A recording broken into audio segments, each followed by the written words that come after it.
অসমীয়া common ৰচনাৰ ভিতৰত প্ৰথমতে তোমালোকে চাবা মোৰ প্ৰিয় সাহিত্যিক লক্ষ্মীনাথ বেজবৰুৱা। তো তোমালোকৰ মোৰ প্ৰিয় সাহিত্যিক বুলি বা তোমাৰ প্ৰিয় সাহিত্যিক বুলি থাকিব, তো তোমালোকে লক্ষ্মীনাথ বেজবৰুৱা বুলি এনেকৈ লিখি ল'বা। তাৰপিছত লিখিবা আৰম্ভণি, সাহিত্য হৈছে সমাজৰ আৰ্হি আৰু জাতিৰ উন্নয়নৰ অন্যতম অস্ত্ৰ। অসমীয়া সাহিত্যৰ ইতিহাসত যিসকল ব্যক্তিৰ অৱদান অমলিন হৈ ৰয়, তেওঁলোকৰ ভিতৰত লক্ষ্মীনাথ বেজবৰুৱা এগৰাকী অগ্ৰগণ্য সাহিত্যিক। তেওঁক অসমীয়া সাহিত্যৰ ভাস্কৰ বুলি জনা যায়। তেওঁৰ সাহিত্যকৰ্ম আৰু অসমীয়াৰ জাতীয় চেতনাৰে মই গভীৰভাৱে আকৰ্ষিত, সেইবাবে লক্ষ্মীনাথ বেজবৰুৱা মোৰ প্ৰিয় সাহিত্যিক। এইখিনি তোমালোকে আৰম্ভণিত লিখি ল'বা। আৰু তোমালোকক এটা কথা কওঁ যে তোমালোকৰ যিখিনি ৰচনা আহিব বা ৰচনা তোমালোকৰ কি কি লিখিব লাগিব, তাৰে ভিতৰত ব্ৰেকেটত তোমালোকৰ কি তোমালোকৰ হেডলাইন বা হেডিং লিখিব লাগিব সেইবিলাক থাকি যায়। তো তোমালোকে যিখিনি তোমালোকৰ পৰীক্ষাৰ কুৱেশ্যনত থাকিব সেই তাৰে পৰা লিখি ল'বা তোমালোকে হেডিংবিলাক। নেক্সট লিখিবা জন্ম, শিক্ষা আৰু কৰ্মজীৱন। লক্ষ্মীনাথ বেজবৰুৱাৰ জন্ম 1868 চনৰ 14 অক্টোবৰত শিৱসাগৰৰ মৰাণত হৈছিল। তেওঁৰ পিতৃ দীননাথ বেজবৰুৱা অসম চৰকাৰৰ এগৰাকী উচ্চপদস্থ কৰ্মচাৰী আছিল। শৈশৱ কালৰে পৰা বেজবৰুৱা সাহিত্যৰ প্ৰতি বিশেষ আগ্ৰহ প্ৰকাশ কৰিছিল। তেওঁ কলকাতা বিশ্ববিদ্যালয়ৰ পৰা শিক্ষা গ্ৰহণ কৰি অসমীয়াৰ সাহিত্য সংস্কৃতিক বিকাশৰ বাবে নিজৰ জীৱন উৎসৰ্গা কৰে। এইখিনি তোমালোকে জন্ম, শিক্ষা আৰু কৰ্মজীৱনত লিখিবা। নেক্সট লিখিবা সাহিত্যিক অৱদান। বেজবৰুৱাই অসমীয়া সাহিত্যৰ প্ৰায় সকলো শাখাতে নিজৰ অৱদান আগবঢ়াইছে। বুঢ়ী আইৰ সাধু তেওঁৰ ৰচিত অসমৰ প্ৰথমখন সাধু সাহিত্যৰ কিতাপ। এই সাধুবোৰে অসমীয়া শিশু সাহিত্যৰ ভীতি শক্তিশালী কৰিছে। ভিত বা ভেটি দুয়োটা লিখিব পাৰা। শিশুসকলৰ কল্পনা শক্তি আৰু নৈতিক শিক্ষাৰ বিকাশত এই কিতাপটি বিশেষ ভূমিকা পালন কৰিছে। তেওঁৰ নাটকসমূহ যেনে চক্ৰতত্ত্ব, পৰিণয়, বেলিমাৰ আদি নাটকসমূহে অসমীয়া নাট্য সাহিত্যিক নতুন দিশ প্ৰদান কৰিছে। তদুপৰি লৱাহৰ চকু ভৰা সেই ৰচনাখনত তেওঁ ব্যংগৰ জৰিয়তে সমাজৰ অসংগতি আৰু কুসংস্কাৰৰ ওপৰত তীক্ষ্ণ প্ৰহাৰ কৰিছিল। এইখিনি লিখিবা সাহিত্যিক অৱদানৰ ভিতৰত। নেক্সট লাষ্ট লিখিবা তোমালোকে সামৰণি। বেজবৰুৱাই অসমীয়াৰ জাতীয় চেতনাৰ জাগৰণত গুৰুত্বপূৰ্ণ ভূমিকা গ্ৰহণ কৰিছিল। তেওঁৰ জনমভূমি আৰু মাতৃভূমি কবিতাসমূহে অসমীয়াৰ হৃদয়ত স্বাভিমান আৰু মৰম জাগ্ৰত কৰিছিল। অসমীয়া ভাষা, সাহিত্য আৰু সংস্কৃতিক আগুৱাই নিয়াৰ ক্ষেত্ৰত তেওঁৰ অৱদান অনস্বীকাৰ্য। তো এইখিনি তোমালোকে মোৰ প্ৰিয় সাহিত্যিক বুলি এনেকৈ লিখি দিবা। আৰু এই ৰচনাটো তোমালোকৰ পৰীক্ষাত অহা 99% চান্স আছে। তো ভালদৰে তোমালোকে এই ৰচনাটো পঢ়ি যাবা। নেক্সট তোমালোকে যিটো ৰচনা চাবা সেইটো হৈছে তোমাৰ প্ৰিয় গ্ৰন্থ।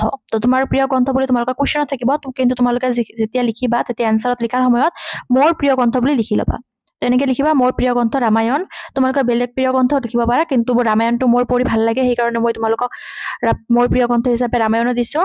তো তোমালোকে লিখিবা আৰম্ভণি। তো তোমাৰ প্ৰিয় গ্ৰন্থৰ যিটো আৰম্ভণি আছে, আৰম্ভণি তোমালোকে লিখিবা প্ৰত্যেক মানুহৰ জীৱনত কিছুমান গ্ৰন্থ থাকে যিয়ে তেওঁৰ চেতনাত গভীৰ প্ৰভাৱ পেলাই যায়। মই বহু গ্ৰন্থ পঢ়িছোঁ, কিন্তু মোৰ প্ৰিয় গ্ৰন্থ হৈছে ৰামায়ণ। এই গ্ৰন্থটি আমাৰ ভাৰতীয় সংস্কৃতি আৰু ধৰ্মৰ এক অমূল্য ধন। ৰামায়ণ মূলতঃ ভাৰতৰ মহান কবি বাল্মীকি দ্বাৰা ৰচিত। ই ৰামচন্দ্ৰৰ জীৱন আৰু তেওঁৰ আদৰ্শৰ ওপৰত আধাৰিত।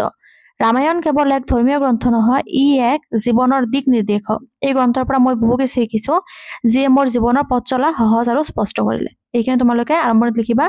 নেক্সট তোমালোকে লিখিবা গ্ৰন্থখনৰ পৰিচয়। ৰামায়ণত উল্লেখিত হৈছে ৰামচন্দ্ৰ মহান গুণাৱলী। ৰামচন্দ্ৰৰ জীৱন এক আদৰ্শৰ ৰূপে পৰিগণিত। তেওঁ সকলোৰে বাবে এক আদৰ্শ সাহস, পতি পুৰাণ আৰু সৎগুণৰ অধিকাৰী। তেওঁ তেওঁৰ পিতাৰ আদৰ্শ অনুসৰণ কৰি চাৰিওদিশৰ মানুহৰ কল্যাণৰ বাবে জীৱন অৰ্পণ কৰিছিল। সীতামায়ে তেওঁৰ প্ৰতিপালিকা আৰু লক্ষ্মণৰ আনুগত্য তেওঁৰ সাহসিকতা আৰু সততাৰ পূৰ্ণদৰ্শন। ৰামচন্দ্ৰ চৰিত্ৰই আমাৰ জীৱনৰ সঠিক পথত চলাৰ আৰু পৰিস্থিতি যিকোনো মোৰে পৰিস্ফুটিত হোৱা সত্যম, ন্যায় আৰু সততাৰ পথ অৱলম্বন কৰাৰ শিক্ষা দিয়ে। এই গ্ৰন্থৰ মাজেৰে মই শিকিছোঁ যে জীৱনৰ এক মহান উদ্দেশ্য থাকে। ৰামচন্দ্ৰৰ দৰে পৰিস্থিতিৰ সৈতে যুদ্ধ কৰি নিৰ্ভীকভাৱে ন্যায়ৰ পথ অৱলম্বন কৰিলে প্ৰতিটো সমস্যাৰ সমাধান পোৱা যায়। ৰামায়ণৰ ভিতৰত ৰামচন্দ্ৰৰ চিন্তা আৰু কৰ্মই প্ৰমাণ কৰিছে যে ধৈৰ্য, সততা আৰু নিজৰ লক্ষ্যৰ প্ৰতি দৃঢ় বিশ্বাসেই মানুহক সফলতাৰ আনন্দৰ পথলৈ আগবঢ়ায়। এইখিনি তোমালোকে গ্ৰন্থখনৰ পৰিচয়ৰ ভিতৰত লিখিবা। নেক্সট তোমালোকে গ্ৰন্থখন প্ৰিয় হোৱাৰ কাৰণ লিখিবা। তোমালোকে যে প্ৰিয় গ্ৰন্থ বুলি লিখিছা, তো প্ৰিয় হোৱাৰ কাৰণটো কি সেইটো লিখিব লাগিব। তো প্ৰিয় হোৱাৰ কাৰণত লিখিবা ৰামায়ণত বৰ্ণিত হনুমানৰ চৰিত্ৰ মই বহুত পচন্দ কৰোঁ। হনুমানৰ আনুগত্য, বীৰত্ব আৰু বিশ্বস্ততাৰ কাহিনীয়ে মোৰ মনত এক গভীৰ প্ৰভাৱ পেলাইছে। তেওঁ ৰামৰ নিৰ্দেশ পালন কৰাৰ ক্ষেত্ৰত এক উদাহৰণ সৃষ্টি কৰিছিল। তেওঁৰ অধ্যাৱসায় আৰু আত্মবিশ্বাসে আমাক শিকায় যে কোনো পৰিস্থিতিত যদি আমি উদ্দেশ্য একমাত্ৰ থাকে, তেনেহ'লে সেই উদ্দেশ্য পূৰ্ণ কৰিবলৈ কোনো অসুবিধা বা বাধা নাথাকিব। আৰু লাষ্টত তোমালোকে সামৰণি বুলি লিখি দিবা ৰামায়ণ কেৱল এক ধৰ্মীয় গ্ৰন্থ নহয়, ই এক মূল্যৱান শিক্ষা সৃষ্টিকৰ। ই শিকায় যে জীৱনত ন্যায়, সততা, আত্মবিশ্বাস আৰু সহানুভূতিৰ পৰা দূৰ হ'ব নালাগে। এইখিনি তোমালোকে ভালদৰে লিখি দিবা। আৰু যদি পাৰা তেনেহ'লে আৰু লাষ্টত লিখি দিব পাৰা মই বিশ্বাস কৰোঁ যে ৰামায়ণৰ পৰা পোৱা শিক্ষা আমাৰ দৈনন্দিন জীৱনলৈ এক অনুপ্ৰেৰণা আৰু পথ প্ৰদৰ্শক। এই গ্ৰন্থটি আমাৰ সমাজৰ জীৱনৰ লৈ গভীৰ আৰু মৰ্মস্পৰ্শী প্ৰভাৱ পেলাইছে সেইবাবে ৰামায়ণ হৈছে মোৰ প্ৰিয় গ্ৰন্থ। এনেদৰে তোমালোকে লাষ্টত লিখি দিব পাৰা বা নিদিলেও হৈ যাব। তো এইটো আছিল তোমালোকৰ প্ৰিয় গ্ৰন্থৰ ৰচনাটো। নেক্সট আমি আগবাঢ়িছো নেক্সট ৰচনা শিক্ষামূলক ভ্ৰমণ। শিক্ষামূলক ভ্ৰমণ ৰচনাটো এইবাৰ তোমালোকৰ পৰীক্ষাত অহাৰ বহুত চান্স আছে। তো তোমালোকে ভালদৰে পঢ়ি যাবা। ৰচনাসমূহ সাধাৰণতে মুখস্থ কৰিব নালাগে, ৰচনাসমূহ তোমালোকে পঢ়ি যাব লাগে, যাতে যি আহক আমি যাতে বনাই লিখিব পাৰো। অলপ কনচেপ্ট ক্লিয়াৰ কৰি যাব লাগে যাতে ৰচনাটো আমি বনাই লিখিব পাৰো। কিমান ৰচনা তোমালোকে মুখস্থ কৰিবা? মুখস্থ কৰিলে ইমান আমাৰ মগজুত নাথাকে নহয়। সেইকাৰণে তোমালোকে কি কৰিবা, ৰচনাসমূহ পঢ়ি যাবা, ভালদৰে পঢ়ি যাবা, অলপ বুজি যাবা, যাতে তোমালোকে নিজৰ ভাষাৰে লিখিব পাৰা, অলপ টাইম লৈ ভালদৰে লিখিব পাৰা। নেক্সট তোমালোকে শিক্ষামূলক ভ্ৰমণ লৈ আহিছো, চাই লোৱা। আৰম্ভণি। শিক্ষা হৈছে জীৱনৰ এক অবিচ্ছেদ্য অংগ। কেৱল পাঠ্যপুথিৰ পৃষ্ঠাত বন্দী জ্ঞানৰ পৰিসৰ অতি সীমিত। বাস্তৱ জগতৰ সৈতে চিনাকি হোৱা, অভিজ্ঞতা সংগ্ৰহ কৰা আৰু পৰ্যবেক্ষণৰ দ্বাৰা শিক্ষা অধিক ফলপ্ৰসূ হয়। এই ক্ষেত্ৰত শিক্ষামূলক ভ্ৰমণৰ ভূমিকা অত্যন্ত গুৰুত্বপূৰ্ণ। ই শিক্ষাৰ্থীসকলক কিতাপৰ পাতত পৰা বিষয়বোৰক বাস্তৱ ক্ষেত্ৰত প্ৰয়োগ আৰু উপলব্ধি কৰাৰ সুযোগ দিয়ে। নেক্সট যিটো হেডলাইন দিবা সেইটো হৈছে বাস্তৱ জ্ঞানৰ সমল হিচাপে ভ্ৰমণ। শিক্ষামূলক ভ্ৰমণ হৈছে বিশেষকৈ বিদ্যালয় বা মহাবিদ্যালয় শিক্ষাৰ্থীসকলৰ বাবে আয়োজন কৰা এক বিশেষ ধৰণৰ ভ্ৰমণ, যাৰ মূল উদ্দেশ্য হৈছে শিক্ষাৰ্থীসকলক নতুন নতুন অভিজ্ঞতা দিয়াৰ লগতে জ্ঞানৰ পৰিসৰ বৃদ্ধি কৰা। এনে ভ্ৰমণত শিক্ষাৰ্থীসকলে ঐতিহাসিক স্থান, প্ৰাকৃতিক সৌন্দৰ্য, বিজ্ঞান কেন্দ্ৰ, যাদুঘৰ, উদ্যান আদি পৰিদৰ্শন কৰি বাস্তৱিক জ্ঞান লাভ কৰে। উদাহৰণস্বৰূপে মাজুলী সত্ৰ সংস্কৃতি আৰু নদীৰ ভৌগোলিক পৰিৱৰ্তন অধ্যয়ন কৰিবলৈ এটা উৎকৃষ্ট স্থান। মাজুলীত গ'লে শিক্ষাৰ্থীসকলে সত্ৰ, সমাজ, নৃত্য, গীত, শিল্পকলা আদিৰ বিষয়ে গভীৰ জ্ঞান লাভ কৰিব পাৰে। তাৰোপৰি কাজিৰঙা ৰাষ্ট্ৰীয় উদ্যান, পবিতৰা অভয়াৰণ্য, মানাহ অভয়াৰণ্য ইত্যাদি স্থানত প্ৰকৃতিৰ বৈচিত্ৰ্য আৰু জীৱ বৈচিত্ৰ্য সম্পৰ্কে গভীৰ অধ্যয়ন কৰাৰ সুযোগ থাকে। গুৱাহাটীৰ বিজ্ঞান কেন্দ্ৰ, পুৰাতাত্ত্বিক যাদুঘৰ আদি পৰিদৰ্শন কৰি শিক্ষাৰ্থীসকলে বিজ্ঞান আৰু ইতিহাস সম্পৰ্কে ব্যতিক্ৰমধৰ্মী অভিজ্ঞতা সংগ্ৰহ কৰে। নেক্সট যিটো হেডলাইন দিবা সেইটো হৈছে শিক্ষামূলক ভ্ৰমণৰ তাৎপৰ্য। তো এইটো লিখিবই লাগিব তোমালোকৰ। আৰু এই হেডলাইন বিলাক যিটো হেডিং বিলাক তোমালোকৰ পৰীক্ষাৰ কুৱেশ্যন পেপাৰত থাকিব পাৰে। এইটো 90% গ্যাৰান্টি আছে যে থাকিব পাৰে, কিন্তু 10% চান্স যে নাথাকিবও পাৰে। তো তোমালোকে এইবিলাক শিকি যাবা যে কি কি আমি হেডলাইন দিলে, হেডলাইন দি যে যদি তোমালোকে ৰচনাসমূহ লিখা তেনেহ'লে ৰচনাসমূহৰ মাৰ্ক কেৰি কৰাত অলপ ইজি হয়। তো তোমালোকে হেডলাইন দি তাৰপিছত লিখিবা ৰচনাবিলাক। শিক্ষামূলক ভ্ৰমণৰ তাৎপৰ্য তোমালোকে কি কি লিখিবা? শিক্ষামূলক ভ্ৰমণৰ দ্বাৰা শিক্ষাৰ্থীসকলে কেৱল পাঠ্যপুথিৰ জ্ঞানৰ সীমাৰ ভিতৰত নাথাকি বাস্তৱ জীৱনৰ বিভিন্ন দিশৰ অভিজ্ঞতা লাভ কৰে। এনে ভ্ৰমণে দলীয় মনোভাৱ, পৰস্পৰ সহযোগিতা, সময়ৰ সঠিক ব্যৱহাৰ আৰু দায়িত্ববোধ আদি গুণৰ বিকাশ সাধন কৰে। লগতে ই তেওঁলোকৰ চিন্তা চেতনা নতুনত্ব আনে আৰু জীৱনৰ প্ৰতি এক উদ্দীপনা যোগায়। শিক্ষামূলক ভ্ৰমণে শিক্ষাৰ্থীসকলে মানসিক চাপ লাঘৱ কৰাৰ লগতে মনোৰঞ্জন আৰু শিক্ষাৰ সংমিশ্ৰণ ঘটায়। শিক্ষাৰ্থীসকলে একে ঠাইতে একেলগে সময় কটোৱাৰ বন্ধুত্ব আৰু সহযোগিতাৰ মানসিকতা বৃদ্ধি পায়। ই তেওঁলোকক আত্মনিৰ্ভৰশীল আৰু আত্মবিশ্বাসী কৰি তোলে। শিক্ষামূলক ভ্ৰমণ শিক্ষাৰ এক গুৰুত্বপূৰ্ণ অংগ। ই কেৱল শিক্ষাৰ্থীসকলৰ জ্ঞান বৃদ্ধি নকৰে, লগতে তেওঁলোকক জীৱনখনৰ বিভিন্ন দিশৰ সৈতে পৰিচিত কৰায়। সেয়ে বিদ্যালয় আৰু মহাবিদ্যালয়সমূহে শিক্ষামূলক ভ্ৰমণ অধিক হাৰে আয়োজন কৰা উচিত, যাতে শিক্ষাৰ্থীসকলে বাস্তৱ জগতৰ সৈতে অধিক গভীৰভাৱে সংযোগ স্থাপন কৰিব পাৰে। এইবিলাক তোমালোকে পঢ়ি যাই ভালদৰে বুজি নিজে বনাই লিখিবা, কিন্তু যাতে সেন্টেন্স যিবিলাক লিখিবা সেইবিলাক অসমীয়া শুদ্ধ অসমীয়া হয়। আৰু লাষ্টত তোমালোকে লিখিবা সামৰণি। শিক্ষামূলক ভ্ৰমণ হৈছে শিক্ষাৰ্থীসকলৰ বাবে জীৱনৰ উদ্দীপনাময় আৰু বোধগম্য কৰি তোলাৰ এক অপূৰ্ব সঁজুলি। ই শিক্ষাৰ্থীসকলক কিতাপৰ বাহিৰেও জীৱনৰ গুৰুত্বপূৰ্ণ পাঠ শিকাবলৈ সহায় কৰে, যাৰ দ্বাৰা তেওঁলোকে ভৱিষ্যত জীৱনত সফলতা লাভ কৰিব পাৰে। ইম্পৰ্টেণ্ট আছে তোমালোকে চাই যাবা মানৱ সভ্যতালৈ বিজ্ঞানৰ অৱদান। ইয়াৰ আৰম্ভণিত লিখিবা বিজ্ঞান মানৱ জীৱনৰ এক অবিচ্ছেদ্য অংগ। মানৱ সভ্যতাৰ উন্নতি আৰু বিকাশত বিজ্ঞানৰ ভূমিকা অশেষ। প্ৰাচীন কালৰ পৰা বিজ্ঞানৰ বিভিন্ন আৱিষ্কাৰবোৰে মানুহক নতুন দিশ দেখুৱাইছে আৰু জীৱন সহজ কৰি তুলিছে। তাৰপিছত লিখিবা মানৱ সভ্যতাৰ বিকাশত বিজ্ঞানৰ অৱদান। এই অৱদানটো অলপ ডাঙৰ হ'ব, তো তোমালোকে এইটো পেৰাগ্ৰাফ ৱাইজ লিখিবা। প্ৰথমতে যোগাযোগ ব্যৱস্থাত বিজ্ঞানৰ অৱদান অমূল্য। টেলিফোন, মোবাইল ফোন, ইণ্টাৰনেট আদি আৱিষ্কাৰে মানুহে বিশ্বক এখন সৰু গাঁৱলৈ পৰিণত কৰিছে। আজিৰ দিনে ছেকেণ্ডৰ ভিতৰত বিশ্বৰ যিকোনো প্ৰান্তৰ সৈতে যোগাযোগ স্থাপন সম্ভৱ হৈছে। নেক্সট পেৰাগ্ৰাফ কৰি লিখিবা দ্বিতীয়তে পৰিবহণ ব্যৱস্থাত বিজ্ঞানৰ উন্নতি উল্লেখযোগ্য। ৰেলগাড়ী, বিমান, পানীৰ জাহাজ আদি আৱিষ্কাৰে দূৰত্বৰ প্ৰতি মানুহৰ ভয় দূৰ হৈছে। বিশ্ব ভ্ৰমণ সহজ আৰু সুলভ হৈছে। তৃতীয়তে চিকিৎসা শাখাত বিজ্ঞানৰ অৱদান অতুলনীয়। নতুন নতুন ঔষধ, চিকিৎসা যন্ত্ৰপাতি আৰু শল্য চিকিৎসা পদ্ধতিৰ উন্নতিত জীৱন ৰক্ষা সহজ হৈছে। ভেকচিনৰ আৱিষ্কাৰে বহু সংক্ৰমণৰ ৰোগক নিয়ন্ত্ৰণ কৰা হৈছে। চতুৰ্থতে কৃষি ক্ষেত্ৰতো বিজ্ঞানৰ অৱদান গুৰুত্বপূৰ্ণ। উন্নত জাতিৰ বীজ, কৃষি যন্ত্ৰপাতি, ৰাসায়নিক সাৰ আৰু কীটনাশকৰ ব্যৱহাৰে উৎপাদন ক্ষমতা বৃদ্ধি পাইছে। পঞ্চমতে গৃহস্থলী আৰু বিনোদনৰ ক্ষেত্ৰত বিজ্ঞানৰ ছোৱা আছে। বৈদ্যুতিন সামগ্ৰী যেনে ফ্ৰিজ, ৱাশ্বিং মেচিন, টেলিভিছন কম্পিউটাৰ আদি মানুহৰ জীৱনক আৰামদায়ক কৰিছে। ইয়াৰ উপৰি পৰিৱেশ সংৰক্ষণ মহাকাশ বিজ্ঞান শক্তি উৎপাদন আদি ক্ষেত্ৰতে বিজ্ঞানৰ অৱদান অসীম। সৌৰ শক্তি বায়ু শক্তি জলবিদ্যুৎ আদি ব্যৱহাৰে পৰিৱেশ বান্ধৱ শক্তি উৎপাদন সম্ভৱ হৈছে। নেক্সট লাষ্ট উপসংহাৰ লিখিবা বিজ্ঞানৰ অৱদানৰ ফলতে আজিৰ বিশ্ব ইমান উন্নত আৰু আৰামদায়ক হৈছে। যদিও বৈজ্ঞানিক আৱিষ্কাৰৰ অপব্যৱহাৰে কেতিয়াবা ক্ষতি হ'ব পাৰে তথাপিও সঠিক ব্যৱহাৰে বিজ্ঞানে মানৱ জাতিক সুখ সমৃদ্ধিৰ শিখৰত লৈ যাব। সেয়ে বিজ্ঞানক সৎব্যৱহাৰ আৰু কৰি মানৱ সভ্যতাৰ অধিক উন্নতি সাধন কৰাটো আমাৰ দায়িত্ব। এইখিনি আছিল বিজ্ঞানৰ অৱদানৰ যিটো ৰচনা। তাৰপিছত আৰু এটা ইম্পৰ্টেণ্ট ৰচনা তোমালোকে চাই যাবা বাতৰি কাকত।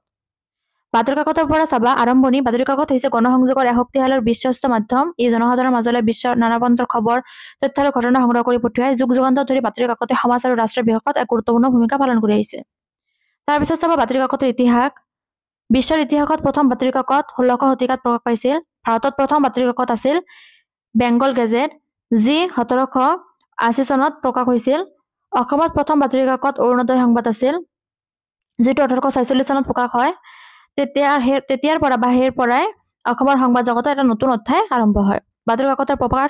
বাতৰি কাকত মূলতঃ দুটা প্ৰকাৰৰ হৈ থাকে, দৈনিক আৰু সাময়িক। উদাহৰণস্বৰূপে অসমীয়া প্ৰতিদিন, নৱপ্ৰকাশ, জনসাধাৰণ, দৈনিক জনমভূমি আদি। বাতৰি কাকতৰ গুৰুত্ব। বাতৰি কাকতে দেশ বিদেশৰ সকলো খবৰ, ৰাজনীতি, অৰ্থনীতি, শিক্ষা, বিজ্ঞান, ক্ৰীড়া, সংস্কৃতি আদি বিভিন্ন ক্ষেত্ৰৰ বিষয়ে সদায় আপডেট তথ্য দিয়ে।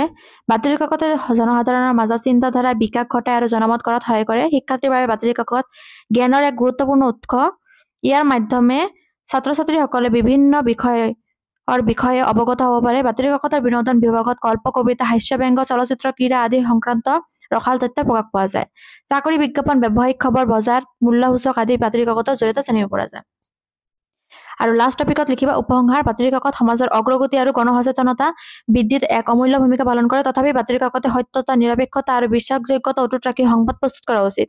ইমানেই নহয়, পাঠকেও সঠিক সংবাদ আৰু অপপ্ৰচাৰৰ মাজত পাৰ্থক্য কৰিবলৈ সচেতন হ'ব লাগিব। বাতৰি কাকত গণতন্ত্ৰৰ চতুৰ্থ স্তম্ভ হিচাপে সমাজৰ উন্নতি আৰু দেশৰ বিকাশত সদায় আগুৱাই থাকক। এইখিনি বাতৰি কাকত ৰচনা তোমালোকে লিখি দিবা ভালদৰে। আৰু ৰচনাৰ ভিতৰত তোমালোকে এইটো ৰচনা পঢ়ি যাবা, এইটো কমন আছে। তো এইটো ৰচনা আছে তোমালোকৰ অসমৰ বানপানী। তো ইয়াৰ পৰা তোমালোকে লিখিবা পানীয়েই প্ৰাণীৰ প্ৰাণ আৰু প্ৰাণস্বৰূপ প্ৰাণীৰ প্ৰকৃতিক আধাৰ হ'ল নদীসমূহ। নদীমাতৃক দেশ অসমত মহাবাহু ব্ৰহ্মপুত্ৰকে ধৰি নানান নদী নলাৰে উপচি আছে। বাৰিষা খৰালি দুয়ো সময়তে ইয়াৰ পানী প্ৰায় নুশুকায়, কিন্তু বাৰিষা পানী উপচি প্ৰায়ে পাৰ বাগৰি ভৈয়ামলৈ বৈ গৈ বানপানী সৃষ্টি কৰে। 1950 চনৰ পিছৰে পৰা আমাৰ দেশত প্ৰায়ে প্ৰতি বছৰে বানপানী হৈ থকা দেখা গৈছে। সম্ভৱতঃ ভূঁইকঁপৰ জোকাৰণিত আমাৰ নদীবোৰৰ তলি দাং খাই উঠিছে, যাৰ ফলত অলপমান পানী জমিলেই পাৰ উপচি পৰে। সম্প্ৰতি হাবি বন পৰ্বত পাহাৰ কাটি ভাঙি মানুহে বসবাস কৰিবলৈ লোৱাৰ বাবে মৌচুমীৰ গতি অনিয়মীয়া হৈ প্ৰাবল্য বাঢ়িছে। বৰষুণ হলে একেৰাহে ধাৰাসাৰে হয়, নহলে বা তেনেই খৰাং হৈ থাকে। ফলত কোনো বছৰত বাৰিষাৰ বানপানীৰে পৰা শেষলৈ অগবিচাকৈ 4-5 বাৰ বানপানী হোৱা দেখা যায়। অসমৰ বানপানীৰ সমস্যা যিমানেই প্ৰবলতৰ হয়, ক্ষয় ক্ষতিৰ সীমা নথকা হয়। মানুহ, গৰু, জীৱ-জন্তুৰ দুখ কুলাই পাচিয়ে নধৰা হয়। পথাৰৰ শস্য হানি হোৱাৰ উপৰিও পোহনীয়া গৰু, ম'হ, হাঁহ, কুকুৰা, ঘৰ দুৱাৰ উঠি ভাহি যায়। বানপানীত যে কেৱল বানপানীৰ সময়ছোৱাত আৰু কেৱল বানপানী বিধ্বস্ত অঞ্চলৰ অনিষ্ট কৰে তেনে নহয়, বানপানীৰ পিছত সচৰাচৰ আকাল আৰু নানান মাৰিমৰকে দেখা দিয়ে। বানপানীয়ে কৰা শস্যৰ ক্ষতিয়ে গোটেই দেশকে অভাৱগ্ৰস্ত কৰে। আমাৰ সৰ্বসাধাৰণ ৰাইজ প্ৰায়ে আটায়ে খেতিয়ক। এনে অৱস্থা বেয়া। বানপানীয়ে তেওঁলোকৰ হাড় ভগাৰ ফলত তেওঁলোক চিৰকালৰ কাৰণে দুৰ্ভাগ্যৰ কৰাল গ্ৰাসত পতিত হয়। সৰু সুৰা বানপানীৰ পৰা মানুহৰ অপকাৰ নহয়, বৰঞ্চ উপকাৰহে হয়। বানপানীত পোক পৰুৱা আৰু বেয়া আৱৰ্জনাবোৰ উঠি ভাহি যায়। পলস পৰি শস্যৰ পথাৰবোৰ সাৰুৱা হয় আৰু মাছ পুঠিও বৃদ্ধি পায়। বানপানীৰ সুযোগ লৈ মানুহে নাৱেৰে গৈ দূৰ দূৰণিৰ পৰা কম খৰচতে আৱশ্যকীয় বস্তু বাহিনী গোটাই আনিব পাৰে, কিন্তু ই যদি প্ৰবল হয় তেন্তে উপকাৰতকৈ অপকাৰহে হয়। তোমালোকে যেনেদৰে বানপানীৰ বিষয়ে লিখাৰ সময়ত অপকাৰখিনি লিখিবা, সেইদৰে উপকাৰখিনিও কিন্তু তোমালোকে লিখিব লাগিব। তাৰপিছত লিখিবা কেন্দ্ৰীয় চৰকাৰ, ৰাজ্য চৰকাৰ, বিভিন্ন অনুষ্ঠান আৰু ব্যক্তি বিশেষে অসমৰ বানপীড়িত লোকৰ সাহায্য দান-বৰঙণি আগবঢ়ায় যদিও সিয়ে দুৰ্যোগ মোচনৰ কাৰণে যথেষ্ট নহয়। সেইবাবে অসমৰ বানপানীৰ সমস্যা সমাধান কৰাটোহে সম্প্ৰতি অতি প্ৰয়োজন হৈ পৰিছে। অসম চৰকাৰে নৈবোৰত মথাউৰিৰ ব্যৱস্থা কৰিছে, যদিও মথাউৰি পৰিকল্পিত নোহোৱাত বানপানী আহিলে পানী উপচি পৰে। সেয়েহে মথাউৰিবোৰ সুপৰিকল্পিতভাৱে নিৰ্মাণ কৰাটো প্ৰয়োজন। প্ৰকৃতিৰ কোনো বস্তুৱেই সম্পূৰ্ণৰূপে ধ্বংসকাৰী বা উপকাৰী নহয়। প্ৰকৃতিক আয়ত্তলৈ আনি তাৰ কল্যাণকৰ গুণ কাৰ্যত লগাব পৰাটোহে মানুহৰ কৃতিত্ব পৃথিৱীৰ বহু দেশে বিশেষকৈ নদীক নিয়ন্ত্ৰণ কৰি এনে কৃতিত্বৰ অধিকাৰী হৈছে অসমৰ বানপানী সমস্যা সমাধান কৰিব পাৰিলে অসম ভাৰতৰ শস্য আৰু বিদ্যুৎ শক্তিৰ ভঁৰাল হোৱাৰ খ্যাতি লাভ কৰিব বুলি ভবাটো অলিক সপোন নহব নিশ্চয় এনেকে তোমালোকে ভালদৰে বুজি লৈ ৰচনাসমূহ লিখিবা ৰচনাসমূহ কেতিয়া মুখস্থ কৰি নাযাবা ৰচনাসমূহ তোমালোকে কনসেপ্ট বেস পঢ়ি যাবা যাতে পৰীক্ষাত আহিলে তুমি নিজৰ মাইন্ডেৰে ভালদৰে লিখি আহিব পাৰা তো এইখিনি আছিল আজিৰ ভিডিওটো ভাল লাগিলে লাইক কমেন্ট আৰু তোমালোকৰ ফ্ৰেণ্ডসকলক শ্বেয়াৰ কৰি দিবা আৰু যদি আমাৰ চেনেলটো তোমালোকৰ নতুন আহিছিলা তেন্তে সাবস্ক্ৰাইব কৰি ল'বা ধন্যবাদ